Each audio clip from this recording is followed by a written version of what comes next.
Selamat malam, Ibu Bapak, Saudara-saudara. Semoga kita semua tetap ada di dalam naungan tangan kasih Tuhan yang penuh kuat kuasa itu. Syafaat malam kali ini diawali dengan sebuah cerita yang berjudul "Dia bilang terima kasih kok". Ada seorang guru Zen tua bernama Nonoko. Dia hidup sendirian di sebuah pondok kecil di kaki sebuah gunung. Suatu malam, ketika ia sedang bermeditasi, masuklah seorang asing ke dalam pondoknya. Sambil mengacungkan pedang, orang ini meminta uang. Nonoko tidak beranjak dari tempatnya. Ia berkata kepada orang itu, "Semua uangku ada dalam mangkuk di rak itu. Ambillah semua yang kau inginkan, tapi tolong sisakan 5 yen untukku, karena minggu depan aku harus membayar pajak." Orang asing itu mengambil semua uang yang ada di dalam mangkuk dan menyisakan 5 yen. Ketika dia melihat ada jambangan antik, vas antik di rak, dia juga mengambilnya. Melihat itu, Nonoko berkata, "Bawalah jambangan itu dengan hati-hati ya. Jambangan itu mudah pecah." Orang asing itu sekali lagi melihat ke sekeliling ruangan kecil yang kosong itu. Lalu ia beranjak untuk keluar. Saat itulah Nonoko berkata, "Engkau belum mengucapkan terima kasih." Orang itu tersenyum, mengucapkan terima kasih, dan pergi. Keesokan harinya, seluruh desa ribut. Mereka berkumpul di depan pondok tempat tinggal Nonoko dan mengadu kepada Nonoko bahwa beberapa penduduk semalam rumahnya dirampok. Ada seorang penduduk yang sering bercakap-cakap dengan Nonoko. Dia melongok ke dalam pondok Nonoko, dan dia melihat bahwa jambangan antik yang biasa terletak di rak ternyata sudah tidak ada. Maka dia pun bertanya, apakah Nonoko juga menjadi korban perampokan? "Tidak," kata Nonoko sambil tersenyum. "Aku memberikan jambangan itu kepada seorang asing dengan sejumlah uang. Dia mengucapkan terima kasih kok padaku sebelum dia pergi. Dia orang yang menyenangkan, hanya sedikit sembrono dengan pedangnya." Ibu bapak, saudara-saudara yang dikasihi Tuhan, ketika hati orang melekat pada harta bendanya, maka akan muncul kesedihan, kekecewaan, kehilangan, kekhawatiran, manakala harta bendanya amblas atau bahkan sekedar berkurang.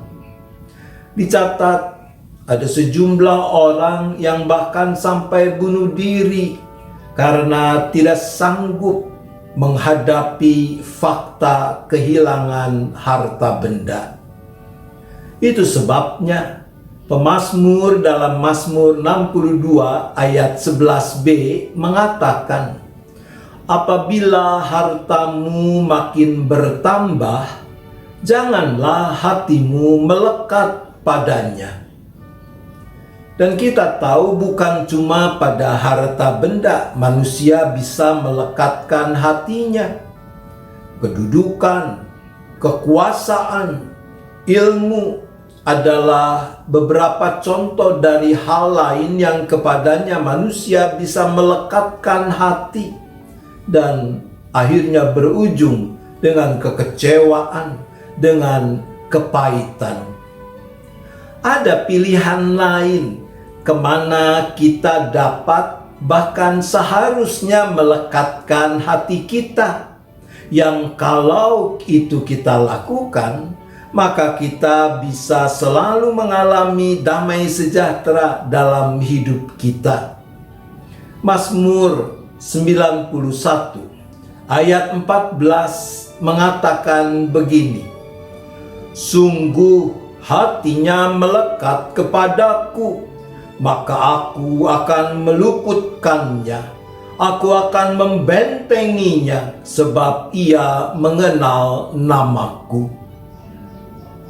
Ibu bapak, saudara-saudaraku, kemana Anda mau melekatkan hatimu? Jangan salah pilih. Tuhan menolong kita. Amin. Mari kita kembali bersyafaat.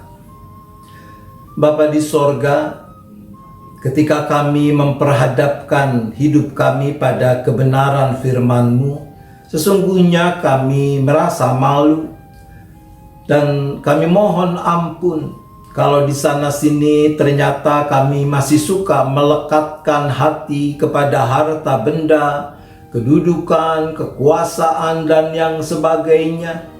Lalu oleh karena itu kami dirundung kekecewaan, kepahitan, dan sebagainya. Untuk itu kami berdoa. Maka kami juga mohon hikmat, kemauan, kesungguhan untuk dapat terus melekatkan hati hanya kepada Tuhan, agar dengan demikian kami dapat mengalami damai sejahtera di dalam segala situasi dan keadaan. Untuk itu kami berdoa.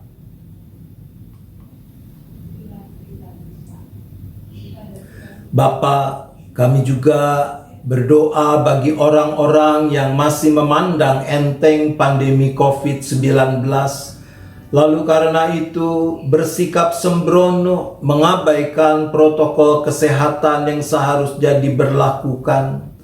Kami memohon agar mereka dicelikan mata hati dan akal budinya. Bagi mereka kami berdoa.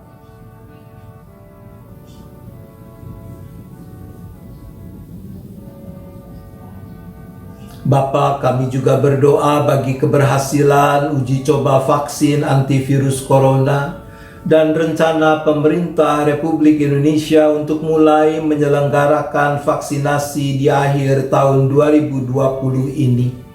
Untuk itu kami berdoa.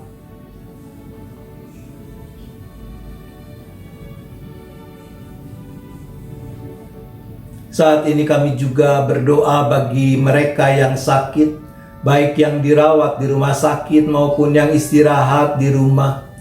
Dan khususnya kami berdoa buat bayi Angelina Alexandra Tirbadi, cucu dari Ibu Silvi, yang dirawat karena dilahirkan prematur. Juga untuk Bapak Henry Darmawan yang sedang menjalani perawatan. Bagi mereka semua kami berdoa.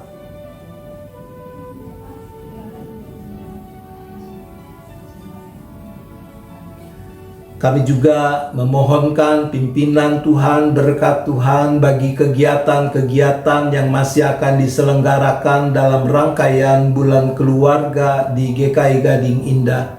Biarlah melalui seluruh kegiatan itu, jemaat-Mu boleh dimampukan untuk makin berakar, bertumbuh di dalam Tuhan, dan berbuah bagi kemuliaan nama Tuhan.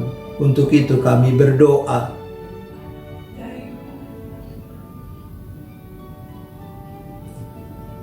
Sebentar kami akan beristirahat, maka kembali kami menyerahkan seluruh keberadaan kami ke dalam tangan pengasihan Tuhan. Engkaulah yang memeliharakan kami dalam istirahat sepanjang malam ini. kami seisi keluarga kami masing-masing. Terima kasih ya Bapa, kami bersyafaat hanya di dalam nama Tuhan Yesus Kristus. Amin. Selamat malam Ibu Bapak, Saudara-saudara, selamat beristirahat. Tuhan tetap beserta kita.